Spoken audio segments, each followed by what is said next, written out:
রাজধানীর ঢাকা ও আশেপাশের এলাকায় দুপুরের মধ্যে বৃষ্টি বা বজ্রসহ বৃষ্টি হওয়ার সম্ভাবনা রয়েছে। একই সঙ্গে দিনের তাপমাত্রা কমতে পারে। সোমবার সকাল ৭টা থেকে পরবর্তী ৬ ঘন্টার জন্য আবহাওয়া অধিদপ্তরে দেওয়া পূর্বাভাসে এসব তথ্য জানানো হয়েছে। পূর্বাভাসে বলা হয়েছে, আকাশ আংশিক মেঘলা থেকে সাময়িকভাবে মেঘলা থাকতে পারে। দক্ষিণ দক্ষিণ পূর্ব দিক থেকে ঘন্টায় ১০ থেকে ১৫ কিলোমিটার বেগে বাতাস প্রবাহিত হতে পারে। এতে আরও জানানো হয়েছে, সকাল ৬টায় রাজধানীর তাপমাত্রা রেকর্ড হয়েছে ২৮.৪ ডিগ্রি সেলসিয়াস এবং বাতাসের আর্দ্রতার পরিমাণ ছিল ৮৩%।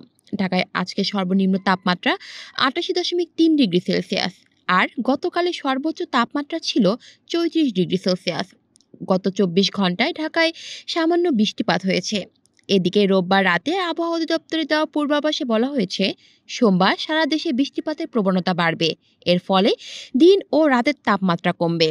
এতে আরও বলা হয়েছে, সোমবার সন্ধ্যা ৬টার মধ্যে খুলনা, বরিশাল, চট্টগ্রাম ও সিলেট বিভাগের অধিকাংশ জায়গায় এবং রংপুর, রাজশাহী, ময়মনসিংহ ও ঢাকা বিভাগের অনেক জায়গায় অস্থায়ীভাবে দমকা হাওয়া সহ বিদ্যুৎ চমকানো বা হালকা থেকে মাঝারি ধরনের বৃষ্টি বা বজ্রবৃষ্টি হতে পারে।